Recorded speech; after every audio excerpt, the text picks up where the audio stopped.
Hi, everyone, and welcome back to Calendar Math with Miss Udoh. I'm so glad you're joining me today.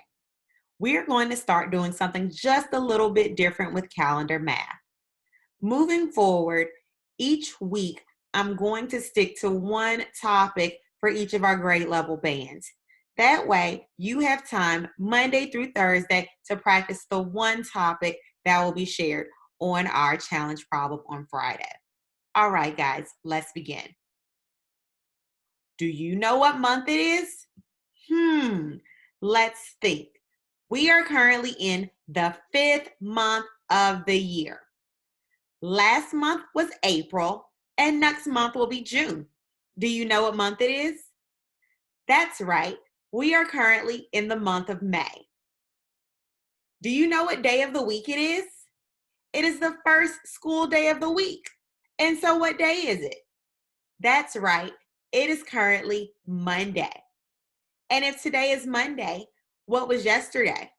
Well, yesterday was a holiday, and that holiday was called Mother's Day. So I hope you all celebrated your mothers. But do you know what day of the week it was? That's right. Yesterday was Sunday. And if yesterday was Sunday and today is Monday, what will tomorrow be? You got it. Tomorrow will be Tuesday. Great job. All right, let's take a look at our calendar. Remember, our calendar assigns one number to every day of the month. Let's begin by counting the numbers on our calendar. 1, 2, 3, 4, 5, 6, 7, 8, 9, 10. What number comes after 10? You guessed it, 11. Today is the 11th day of the month. Let's say the date together.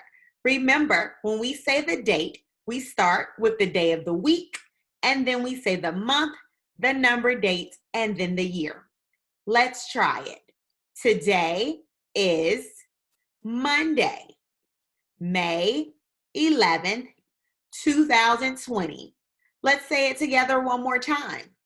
Today is Monday, May 11th, 2020. Great job. All right, littles, here's your problem. Our objective is to use strategies based on number sense to find the missing add-in. And so our number of the day is 11. If you notice, I've drawn a number bond, and I'm going to place the number 11 in the big part of my number bond. Does anybody remember what the big part of the number bond means?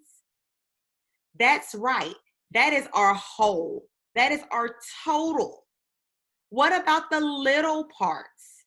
You guessed it. The little parts are our add-ins. So the little bubbles have to equal our big bubble. And so in one of our little bubbles, I'm going to place the number 5, and we're going to put a question mark in the other. That tells us that our goal is to figure out what that question mark is equal to. Does anyone know how I could write this as a number sentence? Let's think. The number 5 is one of my add-ins. Because we're adding, what symbol are we going to use? That's right, the plus sign. Now, we're not sure what this other add-in is, so we're just going to represent that with a question mark for now. And whenever we're writing a number sentence, we know that it's going to have to be equal to something, so we use an equal sign. And what do we know that this number sentence will be equal to? That's right, it's equal to 11, which is our number of the day. So we're going to see if we can come up with a strategy to figure out what that question mark is equal to. Let's start by looking at our whole. Can someone remind me what our whole or our total number was? That's right, it's 11. So let's start by counting out 11 circles. Can you count with me? Let's begin.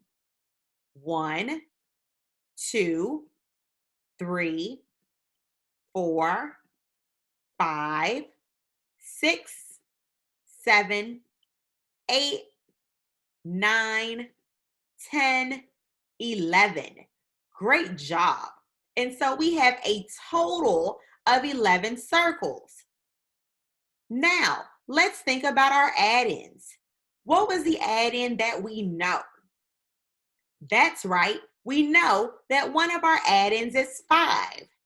And so let's imagine that we colored in 5 of our circles green. Can you color in 5 circles? Let's do that. 1, 2, 3, 4, 5. Now, our missing add-in is going to be the number of circles that are still left. So we're going to figure out how many circles we have not colored in. Let's count together. 1, 2, 3, 4, 5, 6. How many circles did I just color red? You got it, 6. That is because 5 plus 6 equals 11. So 6 is our missing add-in. Great job, littles. All right, middles, it's your turn. This week, we are going to compare fractions using visual models. Let's take a look at our problem of the day. It says, compare 2/3 and 3/4. And today, we're going to compare using fraction strips. So let's start with the number 2/3. How can I use 2/3 to model, use the fraction strips to model 2/3? Well, what part of the fraction do I need to look at?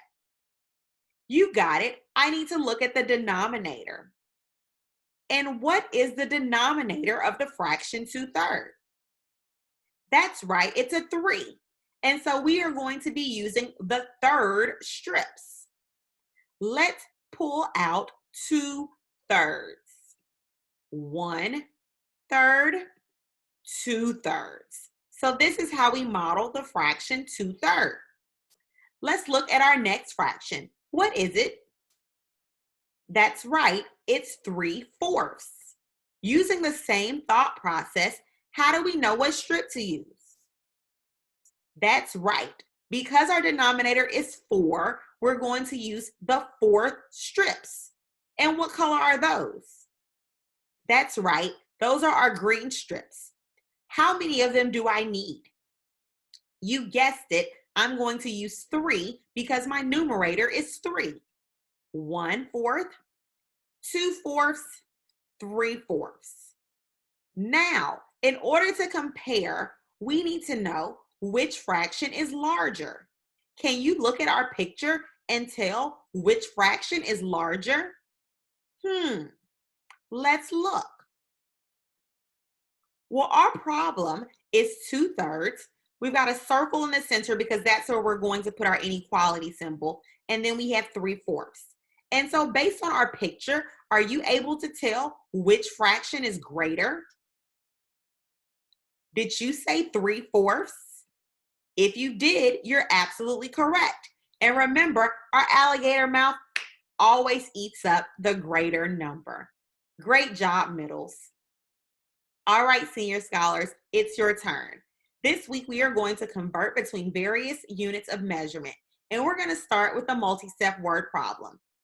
It reads, Justin sold 12 pints of lemonade at his lemonade stand. The price of the lemonade was 25 cents per 1 cup serving. How much money did he make? Well, let's start by looking at the different units of measurement that are represented in our problem. Do you know what they are? That's right. In our problem, we have pints. It tells us that Justin sold 12 pints of lemonade. Well, what is the other unit of measurement that is represented? That's right, cups. It says that the price of his lemonade is 25 cents per cup. So the first thing that we need to do is we're going to need to do a conversion. And what is it that we're going to convert? That's right, we're going to convert from pints to cups. Check out my friend the gallon man. The gallon man helps us to do conversions. And the way we're going to use the gallon man today is we're going to find a pint and figure out how many cups are in a pint. Look at this spot right here on the gallon man's arm. This spot has 1 pint. How many cups are connected to that 1 pint? That's right, 2. This means that 1 pint is equal to 2 cups. Well, if we know that 1 pint is equal to 2 cups, and we know that Justin sold 12 pints of lemonade, how many cups did he sell? That's right, 12 pints is equal to 24 cups. So do we have the answer to our problem? No, we don't, because there was some more information that was asked of us. The next thing that we need to do is examine the fact that the price of the lemonade was 25 cents per cup. And we know that Justin sold 24 cups. So in order to solve this problem, we need to know what 24 times 25 cents is. Well, because we haven't really talked much about multiplying decimals, let's see if we can strategize and solve this problem mentally. Here's the first question I want you to consider. How many quarters are there in $1? How many quarters are there in $1?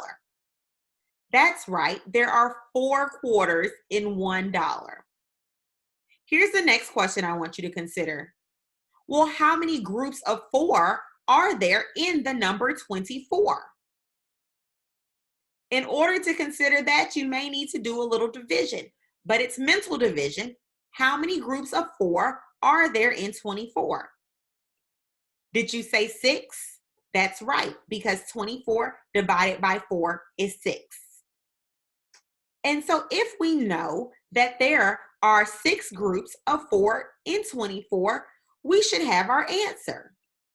Because the last question to consider is how much money did Justin make from selling 24 cups? Did you say $6? If you did, you are absolutely correct. Great job, senior scholars. Well, thank you so much for tuning into Calendar Math with Miss Udoh today. I hope you'll join us again tomorrow. See ya.